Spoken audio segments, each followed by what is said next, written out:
అదరకొట్టే కారం రంగు రుచి ఆచి కారం పొడి. తెలంగాణ జాగృతి అధ్యక్షురాలు కవిత జనం జాగృతి బాట యాత్ర శనివారం నుంచి షురు అయింది. ముందుగా గన్ పార్కులోని అమరవీరుల స్తూపానికి కవిత నివాళులర్పించారు. ఆ తర్వాత నిజామాబాద్ నుంచి యాత్రను ప్రారంభించారు. రాజకీయ నేతలు రోడ్ షోలు, పాదయాత్రలు, బహిరంగ సభలు ఇలా అనేక రకాలుగా ప్రజలను తమ వైపుకు తిప్పుకునేందుకు ప్రయత్నిస్తుంటారు. సరిగ్గా ఇప్పుడు తెలంగాణలో జాగృతి అధ్యక్షురాలు కవిత అలాంటి స్ట్రాటజీతోనే ముందుకు వెళుతున్నారట. ఇంతకీ కవిత అనుసరిస్తున్న స్ట్రాటజీ ఏంటి? తెలంగాణ జాగృతి ఏర్పడినప్పటి నుంచి సపరేట్ గానే తమ కార్యక్రమాలు చేస్తూ వస్తున్నారు కల్వకుంట్ల కవిత. బీఆర్ఎస్ లో ఉన్నప్పటి నుంచి జాగృతి పేరుతో అనేక కార్యక్రమాలు నిర్వహించారు. కొద్ది రోజులు గులాబీ బాస్ కారు పార్టీ అధినేత కేసీఆర్ ఆదేశాల మేరకు సైలెంట్ అయిన ఆమె తర్వాత పార్టీ తనను సస్పెండ్ చేశాక తన ఎమ్మెల్సీ పదవికి కూడా రాజీనామా చేసి పూర్తిగా ప్రజల్లోనే ఉండేందుకు కార్యాచరణ మొదలుపెట్టారు. హైదరాబాద్ లోనే ఉండి రాష్ట్ర సమస్యల గురించి మాట్లాడితే అర్థం లేదని నేరుగా ప్రజల్లోకి వెళ్లాలని నిర్ణయించుకున్నారు.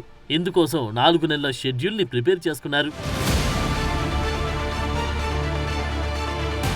కవిత మాట్లాడిన ప్రతిసారి తన తండ్రి తనకు బాసని, రాజకీయ గురువని చెప్తూ ఉంటారు. కానీ జాగృతి జనం బాట పోస్టర్ మాత్రం ఆమె తండ్రి ఫోటో లేకుండానే లాంచ్ చేశారు. కేవలం తెలంగాణ తల్లి ప్రొఫెసర్ జయశంకర్ ఫోటోలతో మాత్రమే డిజైన్ చేసిన జనం బాట పోస్టర్ ను విడుదల చేశారు. కావాలని కేసీఆర్ ఫోటోను తీసివేసినట్లు కవిత మాట్లాడారు. ఇన్ని రోజులు కేసీఆర్ ఫోటోతో రాజకీయం చేస్తుంది అంటూ బీఆర్ఎస్ సోషల్ మీడియా చేసిన ట్రోల్స్ ని కవిత మీడియా ముందు ప్రస్తావించారు.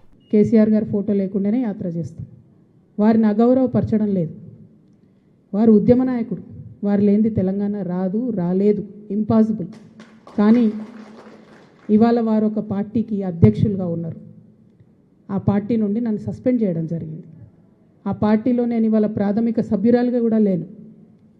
నేను తెలంగాణ ప్రజల దగ్గరికి పోయి మళ్ళీ వాళ్ళ సమస్యలు ఏంటి తెలుసుకొని తెలంగాణ జాగృతి అనే సంస్థను పటిష్టం చేసేటటువంటి ఈ ప్రయత్నంలో కేసీఆర్ గారి ఫోటో పెట్టుకోవడం అంటే నైతికంగా నాకు కరెక్ట్ కాదు. అది చెట్టు పేరు చెప్పుకొని పండ్లు అమ్ముకోవాలనే ఆలోచన నాకు లేదు. ఆ చెట్టు నీడన ఉన్నన్ని రోజులు ఆ చెట్టును సంరక్షించాలని, ఆ చెట్టును దుర్మార్గుల బారి నుంచి కాపాడాలని నేను చెయ్యని ప్రయత్నం లేదు. ఇవాళ ఆ చెట్టు నీడ నాది కాదు అని చెప్పినప్పుడు ఇంకా ఆ చెట్టు పేరే చెప్పుకొని బతకాలనే ఉద్దేశం నాకు లేదు. నేను నా తువ్వ వెతుక్కుంటున్నా. తెలంగాణ బిడ్డల కోసం, తెలంగాణ ప్రజలతో, తెలంగాణ మేధావులతో సమాలోచన చేయడానికి, వారితో మమేకం అవ్వడానికి నేను ఒక తువ్వను ఎత్తుకుంటున్నాను.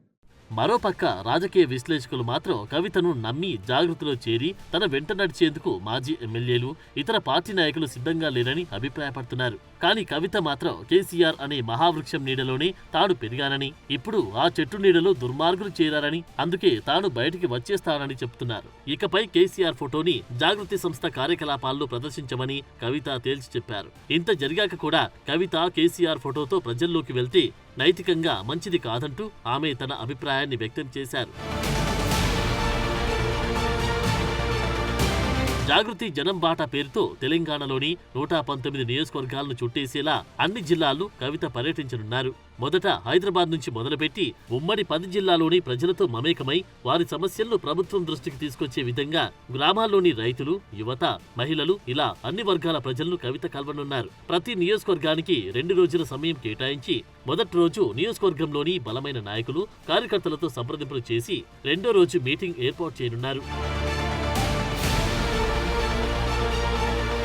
బీఆర్ఎస్ నుంచి బయటకు వచ్చాక కవితకు సంబంధించి అనేక ఊహాగానాలు వినిపించాయి. కవిత కొత్త పార్టీ పెడతారంటూ కొంతమంది, ఆమె అధ్యక్షురాలిగా ఉన్న జాగృతిని పార్టీగా మలుస్తారని మరికొంతమంది చర్చించుకున్నారు. కానీ కవిత మాత్రం వీటికి భిన్నంగా తెలంగాణ అంతటా జాగృతి నాయకులు, కార్యకర్తలు ఉండే విధంగా అన్ని జిల్లాల ఇన్ఛార్జీలను, కన్వీనర్లను ఎంపిక చేసి వారికి తగిన బాధ్యతలు అప్పచెప్పారు.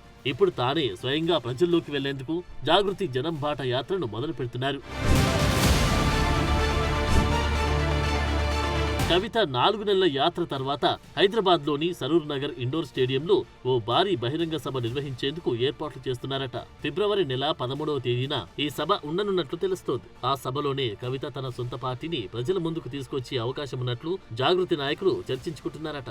ఒకవేళ సభలో పార్టీని ప్రకటించకపోతే ఏప్రిల్ మొదటి వారంలో పార్టీని ప్రకటించనున్నారట. మరి చూడాలి తెలంగాణ రాష్ట్ర రాజకీయాల్లో కవిత తన రాజకీయ భవిష్యత్తుని సోలోగా ఎలా తీర్చిదిద్దుకుంటారు.